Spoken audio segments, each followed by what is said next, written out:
பாபா ஓர் கருணாலயம், பாதம்தான் கமலாலயம்.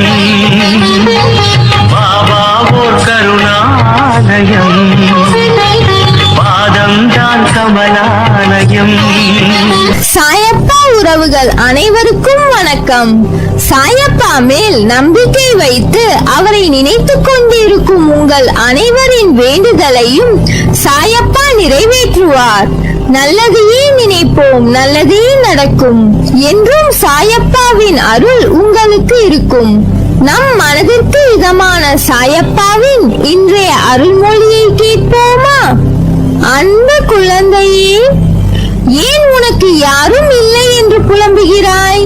நான் உன்னுடன் தான் இருக்கிறேன் என்று உணர்ந்தும் ஏன் இப்படி மறுபடியும் புலம்புகிறாய்?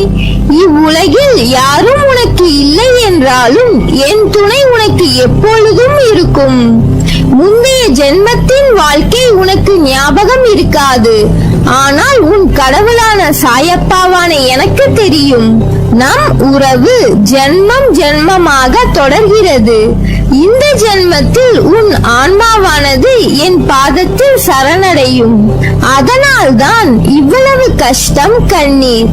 மற்றொரு பிறவி இல்லாமல் இந்த பிறவியிலேயே உன் கர்ம வினைகளை முழுவதும் அனுபவித்தாக வேண்டும் என்பது உன் பிறவியின் விதி. அந்த விதியின் விளையாட்டால் தான் இவ்வளவு இன்னல்கள். அந்த விதியில் இருந்து உன்னை காப்பாற்றவே ஜென்ம ஜென்மமாய் உனக்கு துணையாக இருக்கிறேன். இதை நன்றாக புரிந்து கொள். உனக்கு துணையாக இல்லாமல் வேறு யாருக்கு நான் துணை நிற்பேன்?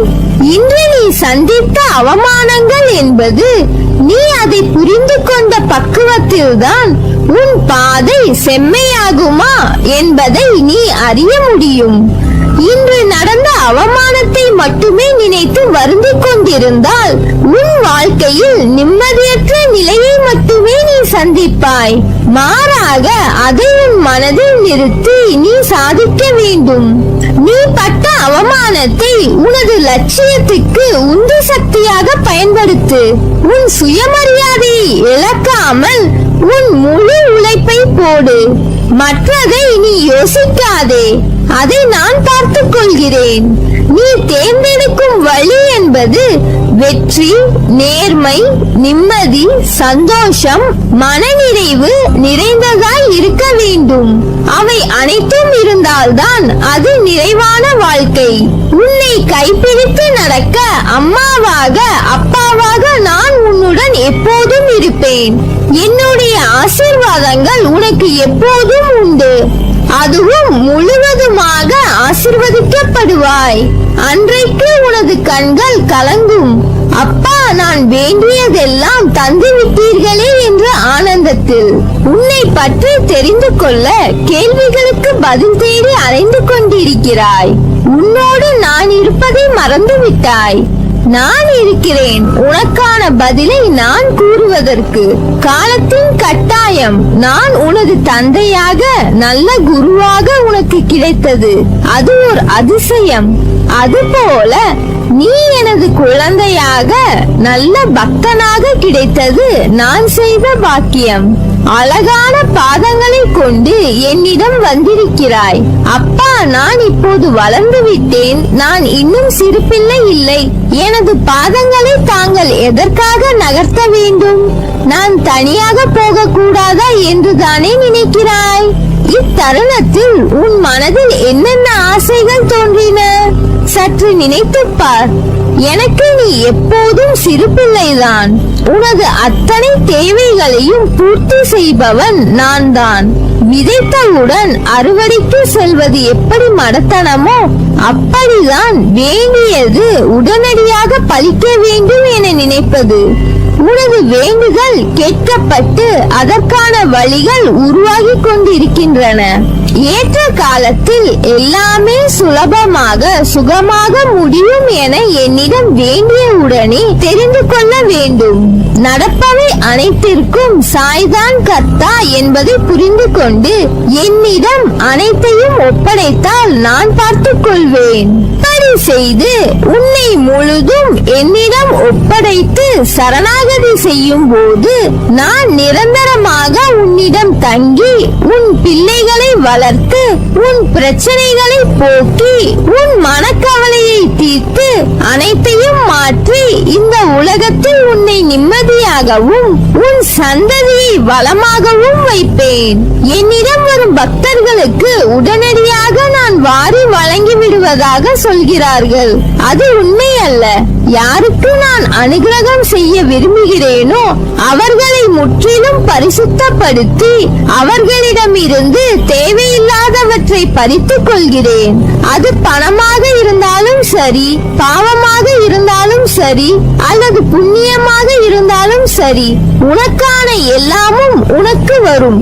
அதற்கு முன் மனதில் நீயே ஒரு நிகழ்வுகளை கற்பனை செய்யாதே. உனக்கானது நிச்சயம் உன்னை வந்து சேரும். பயப்படாதே. என்னை நீ மறக்கவில்லை. என்னை உன்னால் மறக்க இயலாது. என் பிள்ளை நீ, என் உயிர். நாம் என்றால் நானும் என் பிள்ளை என்று கூறக்கூட நாம் இருவரும் தனித்து இருப்பதில்லை. பிறகு ஏன் இந்த வீண் கவலை? மனதை அமைதியாக்கிக் கொண்டு அடுத்த வேலையை செய்ய தொடங்கு.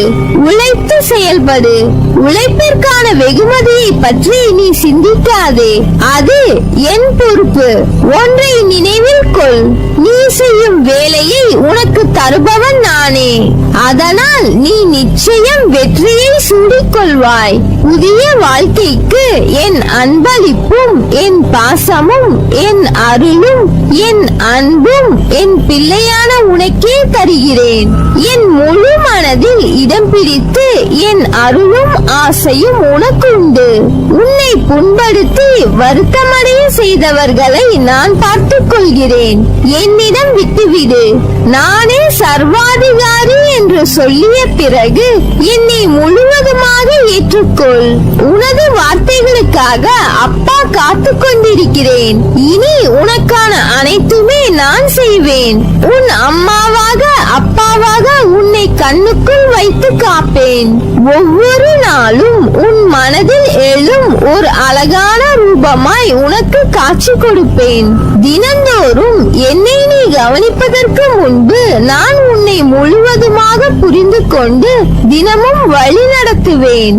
தினமும் என்னை நினைத்துக் கொண்டு இருக்கையில் உன் மீது எப்படி கோபம் கொள்வேன்? தற்போது நீ இருக்கும் நிலையை நான் அறிவேன். உனக்குள் இருக்கும் அகங்காரம், அகந்தை இவற்றை இன்றோடு விட்டுவிடு. உனது மனதிற்குள் நான் இருக்கிறேன். உன்னை எப்போதும் என் கண்ணில் வைத்து பாதுகாப்பேன். நீ கவலைப்படாதே. உனக்கு ஒரு வடிவம் கொடு.